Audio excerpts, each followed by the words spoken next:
오늘 우리에게 주시는 말씀은 누가복음 2장 1절로 14절입니다. 제가 봉독해 올리겠습니다. 그때 가이사 아구스도가 영을 내려 천하로 다 호족하라 하였으니 이 호족은 구레노가 수리아 총독이 되었을 때에 처한 것이라. 모든 사람이 호족하러 각각 고향으로 돌아가매 요셉도 다윗의 집 족속이므로 갈릴리 나사렛 동네에서 유대를 향하여 베들레헴이라 하는 다윗의 동네로 그 약혼한 마리아와 함께 호족하러 올라가니 마리아가 이미 잉태하였더라. 거기 있을 그때에 해산할 날이 차서 첫 아들을 낳아 강보로 싸서 구유에 뉘었으니 이는 여간에 있을 곳이 없음이로라. 그 지역의 목자들이 밤에 밖에서 자기 양떼를 지키더니 주의 사자가 곁에 서고 주의 영광이 그들을 두루 비추매 크게 무서워하는지라. 천사가 이르되 무서워하지 말라. 보라, 내가 온 백성에게 미칠 큰 기쁨의 좋은 소식을 너에게 전하노라. 오늘 다윗의 동네에 너희를 위하여 구주가 나셨으니 곧 그리스도 주시니라. 너희가 가서 강부에 쌓여 구유에 뉘어 있는 아기를 보리니 이것이 너희에게 표적이니라 하더니 호련히 수많은 천군이 그 천사들과 함께 하나님을 찬송하여 이르되 지극히 높은 곳에서는 하나님께 영광이요 땅에서는 하나님이 기뻐하시는 사람들 중에 평화로다 하니라. 아멘. 고마우신 아버지 하나님, 이 세상을 이렇게 주를 믿는 하나님의 자녀로 살게 하신 그 은혜가 얼마나 고맙고 감사한지요. 이 성탄절날 주 앞에 우리 위하여 이 땅에 오신 우리 주님을 경배하고 찬양합니다. 우리 사는 날 동안 주의 돌보심의 은혜가 우리와 함께 하실 줄 믿습니다. 분명히 주님 이 땅에 오셔서 우리의 모든 죄를 구속해 주셨고 죄로 말미암는 모든 저주를 다 속량해 주셨다는 것을 믿습니다. 아버지 하나님, 이 은혜가 우리 삶 가운데 넘쳐나게 하사 병 고침 받고 문제 해결 받고 우리 앞길이 열리며 우리의 삶이 형통하게 하사 예수 믿고 사는 삶이 얼마나 귀하고 복된 것인가를 지금 모든 사람들 앞에 보여줄 수 있게 주시옵소서.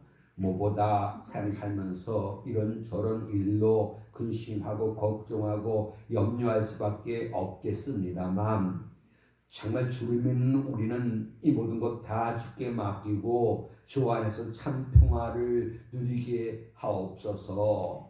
우리 인생의 모든 문제를 다 주께 맡기게 하사 이제 주께서 하나하나 아름답게 이루어주시는 그 선한 역사를 체험함으로 더욱 우리 주 예수 그리스도 뜨겁게 사랑하는 우리 모두가 다 되게 하옵소서. 주님 오실 날이 가까운 이때를 우리가 살고 있습니다. 우리 마음의 사랑이 식어지지 않게 하시고 첫사랑의 믿음 회복시켜 주시사 정말 열정적으로 신앙생활을 할 수 있도록 주 앞에 정말 충성할 수 있도록 우리를 인도해 주시옵소서. 주시는 말씀 우리들에게 은혜가 되게 하실 줄 믿사옵고 예수님의 이름으로 기도드리옵나이다. 아멘. 메리 크리스마스. 네, 오늘은 아기 예수님이 탄생하신 성탄절 크리스마스입니다. 너무나 기쁘고 감격스럽고 복된 날이지요. 아기 예수님이 탄생하시던 밤에 천사들이 말한 대로 하늘에는 영광, 땅에는 평화가 임한 날입니다. 이 성탄의 아침에 이 성탄의 은혜와 복이 우리 성도님들 그리고 성도님들의 가정에 충만하게 임하기를 주의 이름으로 축원합니다. 이제 본문 중심으로 몇 가지 은혜될 말씀 같이 생각해 보겠습니다. 첫째는 성탄은 그때에 이루어진 사건입니다. 성은 모든 때가 기한이 있다. 때가 있고 범사에 기한이 있다 그랬거든요. 성경 보시면 때가 참해, 때가 참해, 때가 참해 이런 말씀이 많이 언급되어 있습니다. 그 얘기는 뭡니까? 우리 하나님께서 역사를 주관하고 계시는구나. 이걸 우리가 깨닫게 되겠습니다. 누가복음 2장 1절 2절 보시면은 그때가 언제냐? 가이사는 황제를 의미하죠. 로마 황제 아구스티누스가 천하에 영을 내렸다는 거예요. 무슨 영인가 하면 다 호족하라. 호족령을 내렸다는 거잖아요. 이 인구조사에 쉽게 말하면 로마 제국에서 실시하는 인구조사는 두 가지 목적이 있어요. 첫째는 세금 부과, 두 번째는 강제 병력 동원을 위해서 시행되는데요. 그런데 그 당시 유대인들에게는 병역이 면제되어 있다고 합니다. 그러니까 팔레스틴에서의 인구조사는 과세가 그 목적이었지요. 여기 첫 번째 행한 것 다 돼 있지 않습니까? 이 뒤에도 계속해서 14년마다 한 번씩 인구조사가 진행됐다는 겁니다.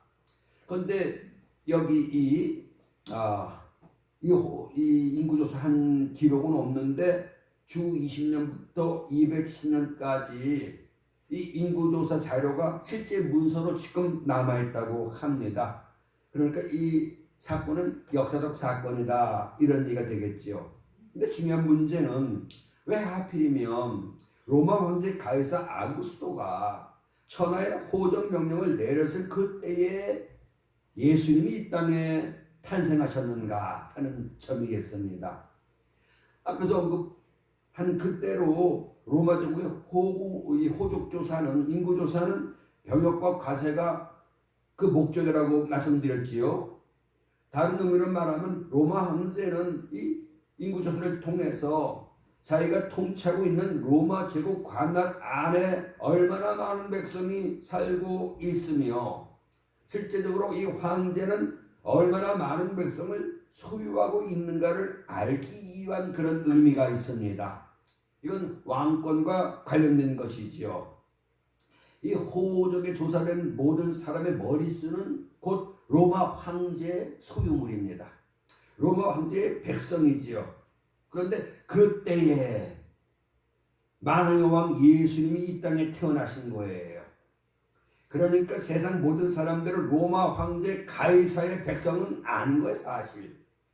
실제적으로는 우리 모두가 다 하나님의 백성입니다. 만왕의 왕이시오 만주의 주 대신 예수 그리스도의 백성됨을 선언하는 겁니다. 이것이 바로 그때의 예수 그리스도가 탄생한 이유입니다. 예수 나의 왕, 우리 찬양하지 않습니까? 왕의 통치 이념은 백성들을 행복하게 잘 살게 하는 데 있습니다. 이 왕이 잘못된 왕은 백성들 고요를 빨아먹지 않습니까? 근데 우리 왕 예수님은 선하신 왕이에요. 그래서 백성된 우리로 하여금 행복한 삶을 살 수 있도록 도와주시기 위하여 이 땅에 오셨으니 이 날이 우리에게 얼마나 복된 날이며 감사해야 할 날인지를 우리가 깨달아야 될 줄로 믿습니다. 그래서 우리는 늘 주님은 나의 왕이십니다. 코리오스 아도나이 이렇게 고백할 수 있는 저와 성도님 될 수 있기를 주 이름으로 축원합니다. 내가 누구 거? 난 하나님 거. 이사야 44장 1절 말씀 그대로 너는 내 것이라. 아우 좋아라. 내가 하나님의 것인 것이 정말 천만 다행입니다. 얼마나 감사한 일인지 모르겠습니다. 이런 고백이 있어지기를 주 이름으로 축원합니다. 자, 두 번째 말입니다. 예수님 어디에 태어나셨죠? 베들레헴에 태어나셨어요. 이렇게 예수님이 베들레헴에 탄생하신 것은 예언의 성취입니다. 어디에 예언되어 있었는가 하면 미가서에 예언되어 있어요. 미가서 5장 2절 보시면은 미가서는 예수님 태어나시기 700년 전 활동한 선지자가 미가 선지자 아니겠습니까? 이 미가 선지자가 하나님 앞에 예언을 받았어요. 그래서 기록한 것이 뭐냐면 베들레헴 에브라다야 너는 유다 족속 중에 작을지라도 이스라엘 다스리는 자가 내게서 내게로 나올 것이라. 여기 이스라엘 다스리는 자는 메시아를 의미하지요. 우리 베들레헴은 그 뜻이 뭔지 아시죠? 떡집이라는 뜻입니다. 그럼 에브라다는 뭐냐면 베들레헴의 옛 이름이에요. 원래는 에브라다였는데 하나님께서 그 지역 이름을 베들레헴으로 바꿔버리셨다, 이렇게 우리가 생각할 수 있거든요. 근데 에브라다는 나쁜 얘기는 아니에요. 풍성한 열매, 그런 뜻입니다. 떡집 있으면 뭐합니까? 뭐가 있어야 돼요? 곡식이 있어야 떡을 만들잖아요. 그래서 이렇게 예수님은 어디에 태어나셨는가? 베들레헴 에브라다에서 태어났다는 거 아니겠습니까? 자, 예수님은 베들레헴에서 태어나셔야 되는데 그 당시 요셉과 마리아가 어디에 살고 있었죠? 나사렛. 그러면 나사렛에서 베들레헴까지 거리는 얼마나 되겠느냐? 120km. 엄청난 거예요. 여기 생각하면 홍천도 지나서쯤 될 것 같아요. 그 먼 거리를 이제 하나님께서 옮기셔야 되잖아요. 베들레헴에 태어나셔야 되는데 지금 나사렛에 살고 있으니, 그러니 어떡합니까? 로마 황제의 마음을 움직인 거예요. 아니, 만삭된 여인을 어떻게 여행을 떠나러 합니까? 그 방법은 로마 황제 명령 아니면 될 수 없는 그런 상황인 거잖아요. 자, 우리 이렇게 120km나 떨어져 있는 그 요셉, 마리아, 이제 베들레헴으로 보내기 위해서 하나님은 로마 황제 마음으로 움직여 호정령을 내리게 한 거지요. 그렇게 해서 오늘 본문 2장 4절 5절을 보시면 요셉이 다윗의 집족 속이에요. 다윗의 후손이잖아요. 네? 그러니까 이 갈릴리 나사렛 이 동네에서 베들레헴을 향해서 가야 되는 거 아니겠습니까? 그런데 그때 이미 마리아는 잉태된 몸이었다 말씀하고, 하나님 말씀은 다 이루어집니다. 우리 동정녀 탄생도 예언돼 있었잖아요. 그대로 이루어졌어요. 예수님께서 예루살렘성 입성하실 때 낙새끼 타고 입성하실 것 또한 그대로 이루어졌고요. 갈릴리 중심으로 예수님이 사역하실 것 또한 그대로 다 이루어졌고요. 십자가에 못 박혀 죽으실 것도 예언돼 있었고, 그 옷 제비 뽑아 나눠 가질 것 또한 예언돼 있었고, 그 뼈가 하나도 꺾이지 않을 것 또한 다 예언돼 있었습니다. 몇 번 말씀드렸듯이 이렇게 성경의 예언은 100% 이루어졌고, 이제 남은 예언은 이 마지막 때에 관한 예언이겠는데요. 이 초림, 악에서 이 땅에 태어나신 그것을 예언한 것 그대로 다 이루신 하나님이 마지막 이제 다시 예수님 이 땅에 오실 재림에 대한 그 말씀 또한 다 그대로 이루실 줄로 믿으시길 지혜로움으로 축원합니다. 그래서 우리는 마라나타, 특히 성탄절에 마라나타, 오 주여 어서 오시옵소서, 그렇게 기도할 수 있는 저와 우리 성도님 될 수 있기를 지혜로움으로 축원합니다. 자, 베들레헴은 떡집입니다. 예루살렘 남쪽 8km 지점에 위치하고 있어요. 8km? 그렇게 먼 거리는 아니겠죠. 그 지역에 초지가 많아요. 다윗의 직업이 뭐였었지요? 양치는 자였어요. 그러니까 옛날부터 베들레헴은 양치기에 적합한 지역이었다, 이런 얘기가 되겠습니다만, 자, 이스라엘의 가장 위대한 왕으로 인정되는 성군 다윗의 고향이 베들레헴이지요. 이곳에 태어나셨어요. 자, 예수님은 내가 생명의 떡이다 라고 그렇게 말씀을 하셨습니다. 요한복음 6장 보시면 예수님은 자신을 하늘로서 내려온 생명의 떡이다 라고 말씀을 하셨습니다. 자, 생명의 떡이신 예수님 어디에 태어나셔야 되겠습니까?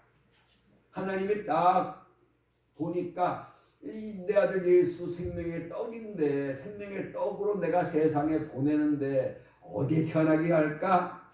답은 나왔지요. 어디? 떡집에 태어나면 되겠구나. 베들레헴이라는 거예요. 에브라다. 그곳엔 풍성한 이제 과실이 있어. 그러니 예수님의 사역은 조금 더 부족할 것이 없다는 걸 우리에게 시사하는 거 아니겠습니까? 이렇게 예수님은 생명의 양식으로 이 땅에 오셨기 까닭에 베들레헴에서 태어나셔야만 하는 거예요. 또 우리 모두에게 생명을 주실 구주이시기에 어디에 니으셨어요? 구유에 니으신 거지요. 구유는 뭡니까? 말 밥통이에요. 밥통. 밥으로 오셨으니까. 야, 이렇게 생명의 떡 대신 예수 그리스도, 떡집이 있는 베들레헴, 그리고 동물의 밥통인 구유에서 탄생한 것은 정말 너무 신비스러운 일 아니겠습니까? 하나님의 역사와 섭리하심은 그 예언된 말씀에 한치의 오차도 없이 그대로 응하는다는 것, 이걸 우린 믿습니다. 이 자체가 얼마나 큰 은혜가 되겠습니까? 나사렛에서 베들레헴까지 120km라 그랬어요. 특별한 교통수단도 없는 그 당시에 만삭된 그 임산부 때리고 먼 길 떠난다는 거 매우 힘들고 고통스러운 여행일 수밖에 없지요. 그런데 그 당시 여행자들은 각자가 음식을 가지고 다녔습니다. 숙소 주인이 제공하는 것은 기껏해야 동물들의 사료고 요리에 사용될 물과 불 정도 준비해 줍니다. 이미 베들레헴은 호주가로 온 타겟 사람들로 인해서 혼잡했어요. 먹을 만한 방은 이미 먼저 온 사람들이 다 차지하고 있었지요. 그러니까 마리아와 요셉은 유숙할 방이 없었던 겁니다. 그래서 어디서 태어납니까? 동물들이 거처하는 마국간에서 태어납니다. 이렇게 마국간에서 태어난 아기는 강보에 쌓여 구유, 즉 짐승의 여물통에 누이게 된 겁니다. 누가복음 2장 6절 7절이지요. 거기 있을 그때 해산을 날이 차서 첫 아들 낳아 강보로 싸서 구유에 뉘었다는 거예요. 왜? 여관에 있을 곳이 없었기 때문이다. 이렇게 예수님의 탄생은 불행한 탄생입니다. 하나님 아들이신 아기 예수, 그 어느 아이들보다도 훨씬 더 열악한 환경에서 탄생하신 거지요. 이 모습의 요한복음서에서는 1장 12절이에요. 그가 자기 땅에 오매 자기 백성이 영접하지 아니하였다. 이렇게 기록하고 있습니다. 영원히 있을 것이 없었다. 누가 이렇게 기록했는데요. 그런데 예수님이 탄생하실 방이 없었다는 건 하나 또한 상적인 사건이 됩니다. 이 지상에 방이 없은 예수님은 사실 사람의 마음을 방으로 삼기를 원하십니다. 사람들 마음속에 들어가 그들의 이제 구주가 되기를 원하시는 거 아니겠습니까? 이렇게 예수님 세상에 오셨습니다만 사람들이 그를 영접하지 않았다는 거예요. 그러나 영접하는 자, 곧 그 이름을 믿는 자들에게는 하나님의 자녀가 되는 권세를 주셨다라고 말씀을 하고 있습니다. 계시록 3장 20절 아시죠? 볼지어다 내가 문 밖에서 두드리노니 누구든지 그 음성을 듣고 물으려면 내가 그에게로 들어가 그와 더불어 먹고 그는 나와 더불어 먹으리라. 무슨 말씀입니까? 예수님은 우리 마음속에 들어오기를 원하신다. 이 말씀 아니겠습니까? 그래서 예수님 오실 때에 이렇게 거처할 곳이 없었다는 것은 예수님은 우리 사람들 마음속에 거하기를 원하시는구나. 이 우리가 진리를 깨닫게 될 줄로 믿습니다. 예수를 마음의 구주로 영접한 우리가 복받은 사람들이에요. 우리가 구원받은 사람들이에요. 다시 한번 이 성탄의 아침에 우리를 구원하신 하나님 앞에 정말 감사하고 감사하는 저와 성도님 될 수 있기를 제 이름으로 축원합니다. 세 번째 말입니다. 이 성탄의 이 기쁜 소식이 누구에게 제일 먼저 들려졌지요? 목자에게 제일 먼저 들려졌어요. 여기 2장 8절 12절인데요. 그 지역에 베들레헴 지역에 있는 목자들이 밤에 밖에서 자기 양떼를 지키고 있었어요. 그때 주의 사자 천사가 찾아온 겁니다. 그래서 무서워하지 말라 천사가 말하는 거잖아요. 온 백성이 미치 큰 기쁨의 소식을 너희에게 누구에게 목자에게 전하겠다는 거예요. 그 내용은 다윗의 동네 이 베들레헴에 너희를 위하여 구주가 나셨다는 거잖아요. 너희가 가서 강보에 쌓여 구유의 뒤에는 아기를 보게 될 터인데 이것이 너희에게 표적이니라. 그래서 이 목자들을 증인 삼으신 거예요, 하나님께서.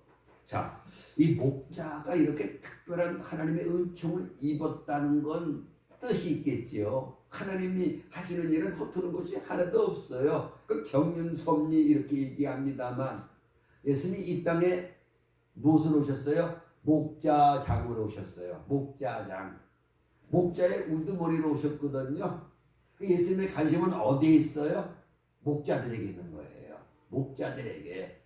그러니까 예수님의 탄생의 이 기쁜 소식을 누구가 제일 먼저 듣도록 할까? 뭐 생각할 것도 없지. 예수는 목자장이니까 목자들이 그 소식을 제일 먼저 들어야 하는 거 아니냐, 이런 결론이 나오는 거죠. 사랑하는 성도 여러분, 우리 또한 이 목자는 말입니다. 그 신분이 멸시받는 아주 천한 신분이에요. 우리나라 옛날로 말하면 백정들 뭐 이렇게 보시면 되겠는데요. 일단 그들은 율법의 규례를 따를 수가 없는 직업을 가진 사람들입니다. 이 목자들은 장로 이전인 손과 발을 씻는 규례를 지킬래야 지킬 수가 없습니다. 언제나 들에서 먹고 자며 양을 돌봐야 될 형편이었으니 수색 규정을 지킬 수가 없지요. 그래서 정통 유대 율법주의자들은 이들을 무시합니다. 인정하지 않았어요. 참 낮춰보았다는 거거든요. 그런데 이렇게 천사들이 메시아 탄생 소식을 이 목자들에게 제일 먼저 알렸다는 건 이건 신비예요. 하나님의. 즉 아기 예수님의 메시아 사역까지 깊은 관계가 있지요. 자, 양치는 목자, 베들레헴 목자, 베들레헴이 그들의 일터. 자, 예루살렘 성전에서는 아침 저녁으로 하루도 빠지지 아니하고 흠없는 어린 양으로 하늘 앞에 제사를 드려야 됩니다. 율법 규정에 따라서 흠없는 것, 완전한 것, 이런 제물로만 제사할 수 있지 않습니까? 그러니까 이 성전 책임자들은 제물용 이 양들을 별도로 관리를 했다고 합니다. 기록에 의하면 이 양떼들이 예루살렘 근교인 베들레헴 들녘에서 살육됐다고 합니다. 이것이 사실이라면 이들 목자들이 바로 성전 제사용 양떼들을 돌보는 자들이라는 것을 짐작할 수가 있는 거지요. 그러나 일반적인 양을 키우는 이들이 아니요, 하늘 앞에 드려질 제물을 키우는 자들입니다. 자, 너희 몸을 하나님 앞에 산 제물로 바치라 말씀했지 않았습니까? 자, 우리를 성경은 양이다라고 말씀을 하고 있어요. 결국 뭡니까? 우리 모두는 하나님 앞에 드려져야만 합니다. 바쳐져야만 합니다. 그래서 사랑하는 성도 여러분, 예수는 세상 죄를 지고 가는 하나님의 어린 양이지요. 우리 속죄의 화목 제물이 되실 어린 양인 거거든요. 이 어린 양 대신 예수의 탄생, 이 기쁜 소식, 누구에게? 성전의 제물이 되는 양들을 지키고 있는 목자들에게 가장 먼저 알리셨다? 이건 자연스러운 일입니다. 그뿐만 아니죠. 이 목자들은 낮과 밤 가리지 아니하고 자기 사명에 충실하지 아니하면 안 되는 사람들이에요. 양을 친다는 건 다른 직업하고 다른 점이 있어요. 여기도 보면 밤에 양 쳤다라고 말하고 있지 않습니까? 밤인데 자지 못했어요. 왜요? 사나운 짐승들이 늘 양떼를 노리고 있기 때문에 그들로부터 양들을 지켜내기 위해서는 잠잘 수가 없는 거지요. 양친다는 건 다른 직업하고 달라요. 뭡니까? 양은 생명을 지닌 생명체 아니겠습니까? 언제나 돌보아 주지 아니하면, 지켜주지 아니하면 생명 유지할 수 없어요. 양은요, 방어수단이 하나도 없어요. 엄청 근시해요. 그래서 근처 풀 뜯어 먹다가 없으면 그냥 그 자리에서 죽어가는 게 양인 거예요. 그러니까 목자가 늘 양을 잔잔한 물가와 푸른 추장으로 인도해야 된다는 거잖아요. 그리고 이 머리에 파리들이 양을 여기다 아래 쏘놓으면 그게 구더기가 되잖아요. 콧구멍으로 들어가고 뇌로 들어가서 양 죽어요. 그러니까 늘 기름을 발라주는 거잖아요. 이렇게 양은 목자 없이는 살 수가 없는 짐승이지요. 자, 요한복음 10장 10절 보시면 내가 온 것은 양으로 생명을 얻고 더 풍성히 얻게 하려고 내가 왔다라고 주께서 말씀했지 않았습니까? 이렇게 예수님 탄생하시던 밤에 그 들녘에서 잠자지 아니하고 이 생명을 돌보고 있는 이 목자들을 하나님이 얼마나 귀하게 보시겠습니까? 이렇게 깨어 생명을 돌보고 있는 이 목자들이 제일 먼저 하나님 마음에 들어왔지 않았겠습니까? 이렇게 크리스마스 사건에 이 목자들이 맨 먼저 등장하는 거 이거 우연히 보면 안 됩니다. 하나님의 섭리인 거거든요. 이렇게 하나님은 자신의 본분에 충성하는 자들을 귀하게 여겨주셔요. 우리 모두는 하나님으로부터 맡은 일들이 있어요. 보세요. 고린도서 4장 1, 2절 아닙니까? 사람이 우리 예수 피로 구원받은 우리를 그리스도 일꾼으로 그렇게 인정해야 된다는 거예요. 우리 스스로가 난 누구? 난 그리스도 일꾼이에요. 일꾼. 하나님의 비밀 복을 맡은 자들인 거거든요. 이런 우리들에게 요구되는 게 뭐냐? 충성이라는 거야. 충성. 계시록 2장 10절 보십시오. 내가 나 유지하 죽도록 충성하라는 거예요. 그러면 내가 생명의 간을 내게 주리라, 멸류관을 주리라, 상급을 주리라 이렇게 말씀했지 않았습니까? 우리 모두가 평신도 사역자들이 돼야만 합니다. 우리 모두가 복음 증거자들이 돼야만 합니다. 사람 살리는 이 일에 우리가 앞장서야 된다는 거. 이거 우리가 깨달아야 될 것이고 우리 주님께서 말씀했잖아요. 곡식이 누렇게 됐다는 거예요. 추수할 때가 되었는데 문제가 뭡니까? 추수할 일꾼이 적다는 거예요. 바울이 탄식하잖아요. 사람들이 다 자기만 하지 주의를 하지 않는다고. 우리 주의를 해야만 합니다. 주님 우리에게 맡겨주신 사명들이 있어요. 영혼 살리는 사명. 우리 주변에 있는 사람들을 행복하게 해줘야 될 이 사명이 오늘 우리에게 있다는 거 이거 깨닫고 정말 주 앞에 충성하는 그런 저와 성도님 될 수 있기를 주의 이름으로 축원합니다. 마지막 네 번째는 예수님께만 집중하는 크리스마스가 돼야 합니다. 옛날 페르시아에 키루스 왕이 있어요. 이제 영토 확장 위해서 이 나라 저 나라 쳐들어가잖아요.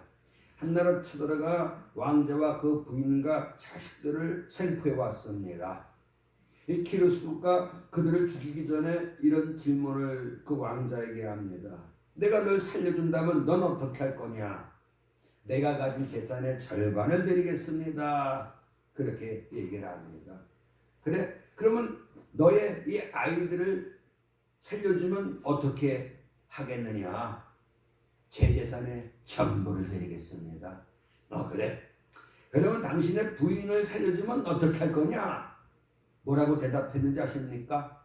내 생명을 드리겠습니다. 키루스 왕은 깜짝 놀랐어요. 어떻게 이런 아름다운 사랑의 사람이 있을 수 있다는 말인가? 감동을 받은 거죠. 그래서 다 풀어줘 자기 나라로 돌아가게 해줬다는 얘기가 있습니다. 이렇게 다시 돌아온 왕자는 그 사랑하는 아내에게 이렇게 말합니다. 비록 키루스 왕, 적국의 왕이지만 참 훌륭해. 정말 장수답고 사나이다워. 이렇게 말하면서 자기 아내에게 묻습니다. 당신은 어떻게 생각하오? 그 아내 대답이 참 감동적이에요. 저는 그 사람의 얼굴을 자세히 보지 않았습니다. 단지 나를 위하여 대신 죽겠다고 당당하게 말하는 한 남자의 얼굴만을 바라봤습니다. 나는 당신의 얼굴을 바라보는 동안에 다른 아무것도 보이지 않았습니다. 찬송가 288장 아시지요? 예수를 나의 구주 삼고 세상과 나는 간 곳 없고 구속의 주만 보이도다. 예수만 보여야만 합니다. 변화산에 베드로와 야고보 요한 다른 건 안 보이고 뭐만 보이더라? 예수만 보이더라. 예수만 보여야만 합니다. 이 크리스마스는 나 같은 죄인 구원하시기 위하여 하늘나라 그 모든 특권 포기하신 예수님, 자신을 낮추어 우리를 위하여 기꺼이 희생의 십자가를 친 그 예수님, 그 예수님만 바라보는 성탄절이 돼야만 합니다. 세상 쾌락을 바라보지 마십시다. 세상 명예, 세상 권세 바라보지 마십시다. 오직 예수, 원웨이 지저스 크라이스트, 오직 한 길 예수, 예수가 나의 길이고 예수가 나의 생명이다. 늘 되씹으며 하루하루 주 안에서 믿음 가지고 주뜻대로 내가 살리라. 이 성탄의 아침에 이런 다짐이 있어지기를 주의 이름으로 축원합니다. 고마우신 아버지 하나님, 부활하신 주님께서 제자들에게, 베드로에게 너는 나를 사랑하느냐 물으셨는데, 아기 예수로 이 땅에 오신 이날 동일하게 또한 우리에게 물으실 줄로 압니다. 제하야, 아무개야, 넌 날 사랑하니? 뭐라고 우리가 대답해야 하겠습니까? 내가 정말 주님을 사랑합니다. 이렇게 대답할 수 있는 우리 모두가 다 되게 해 주시옵소서.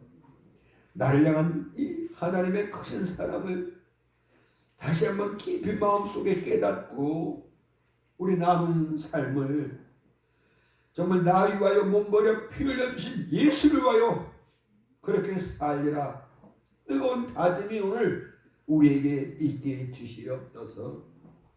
이제 곧 주님 오시는데 그날에 아무 부끄러울 곳이 없도록 설 수 있어야 되지 않겠습니까? 너희는 이 세상이나 세상에 있는 것들을 사랑하지 말라 하셨사오니 오직 주님만 사랑하고 주님만 믿고 의지하며 주님만 따라가게 해 주시옵소서. 믿사옵고 예수님 이름으로 기도드리옵나이다. 아멘. 왕으로 이 땅에 오신 주님을 백성된 우리가 경배합니다. 찬양하고 그 이름 높입니다. 위대하신 주, 이제 그 크신 은혜가 우리 삶 가운데 넘쳐나게 하소서.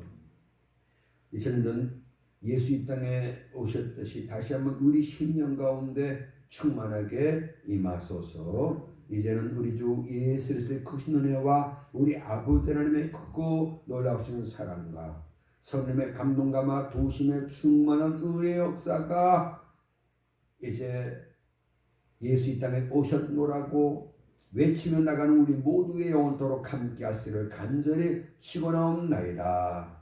아멘.